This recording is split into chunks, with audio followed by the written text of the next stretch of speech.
ગરબા રમવા માટે ખેલૈયાઓ થનગની રહ્યા છે ત્યારે હવામાન વિભાગ દ્વારા એક સારા સમાચાર આપવામાં આવ્યા છે। છૂટાછવાયા વરસાદની આગાહી છે જ, પરંતુ હાલમાં જૂનાગઢ જિલ્લામાં વરસાદની નહિવત શક્યતા છે। દરિયાકાંઠાના વિસ્તારોમાં 8મા અને 9મા નોરતા દરમિયાન વરસાદ પડી શકે તેવી શક્યતાઓ વ્યક્ત કરવામાં આવી છે, પરંતુ હાલમાં જૂનાગઢમાં આ શક્યતાઓ નહિવત દર્શાવવામાં આવી રહી છે। જૂનાગઢ કૃષિ યુનિવર્સિટીના હવામાન નિષ્ણાંત હિમંત વઘાસિયા દ્વારા આ સમગ્ર બાબતે માહિતી આપવામાં આવી હતી। આવો જાણીએ કયા દિવસે વરસાદની શક્યતા છે અને નવરાત્રી દરમિયાન વાતાવરણ કેવું રહેશે।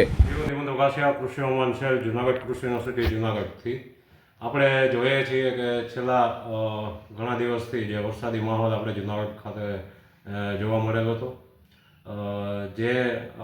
જે ચોમાસું વિદાયની રેખા છે એ તારીખ 24 સપ્ટેમ્બરથી લઈ અને અત્યાર સુધી એક જ જગ્યાએ સ્થિર હોવાના કારણે આપને આ વસ્તુ જોવા મળેલી હતી, જે બંગાળમાંથી સાયક્લોનિક સર્ક્યુલેશન સર્જાયેલ હતું અને એના કારણે આ ભારે વરસાદ આપને જૂનાગઢ ખાતે નોંધાયેલ હતો। અત્યારે જૂનાગઢ કૃષિ યુનિવર્સિટી ખાતે જો વાત કરીએ વરસાદની, તો અત્યારે 88 ઇંચ વરસાદ છે એ આ સિઝનમાં જૂનાગઢ કૃષિ યુનિવર્સિટી ખાતે નોંધાયેલ છે।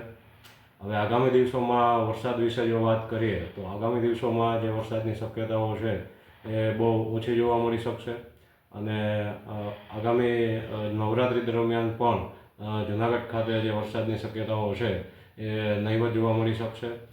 એની પાછળ જોઈએ તો જે ચોમાસું વિદાયની જે સાનુકૂળ પરિસ્થિતિ છે એ આગામી દિવસોમાં જોવા મળશે અને સમગ્ર સૌરાષ્ટ્રમાંથી આગામી અઠવાડિયા સુધીમાં જે ચોમાસું છે એ વિદાય લે એવી શક્યતાઓ છે એ આપને જોવા મળી શકશે। અને ત્યારબાદ હજી જે સાયક્લોનિક સર્ક્યુલેશન થઈ અને નવરાત્રિ પર જે વરસાદની શક્યતાઓ વ્યક્ત થઈ રહેલી છે એના વિશે જો વાત કરીએ તો આગામી જે નવરાત્રિ દરમિયાન જે સાયક્લોનિક સર્ક્યુલેશન છે એ દક્ષિણ ગુજરાત સુધી વિસ્તરશે અને દક્ષિણ ગુજરાતના અમુક ભાગોના સેન્ટરમાં જે વરસાદની શક્યતાઓ જોવા મળશે।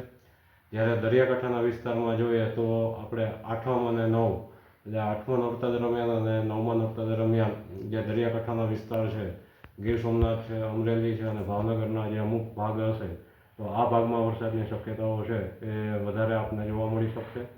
તો આ વરસાદની શક્યતાઓના પગલે જે ખેડૂત મિત્રો છે એને જો આપણે સલાહ આપવામાં આવે તો આગામી અઠવાડિયા સુધી વરસાદની શક્યતાઓ છે એ નહિવત હોય તો જે ખેડૂત મિત્રોનો પાક પરિપક્વ થયેલ હોય તો એણે ઝડપભેર પોતાના પાકની કાપણી કરી અને લણણીનું કામ પૂર્ણ કરી અને પાકને સુરક્ષિત જગ્યાએ સંગ્રહ કરવાની સમયસર કાળજી લેવી જોઈએ। તેમજ જે પણ પાક જે આગામી દિવસોમાં પાકવાની તૈયારી ઉપર આવશે કે જેને હાલ પિયતની જરૂરિયાત ના હોય પાકને, તો પિયત આપવાની કોઈ જરૂરિયાત રહેશે નહીં। તેમજ વાતાવરણ સાનુકૂળ થતાં પોતાના પાકની જે હવામાનની જાણકારી લઈ અને કાપણી અને લણણીનું કામ છે એ આગળ વધારવું જોઈએ। આમ હાલમાં ચોમાસું વિદાયની સાનુકૂળ પરિસ્થિતિ સર્જાઈ રહી છે। આ સાથે દક્ષિણ ગુજરાતમાં વરસાદ વરસવાની પણ શક્યતાઓ હાલ વ્યક્ત થઈ રહી છે, ત્યારે આગામી 8મું અને 9મું નોરતામાં આ પ્રકારની પરિસ્થિતિ જોવા મળી શકે છે। આશીષ પરમાર, લોકલ 18, જૂનાગઢ।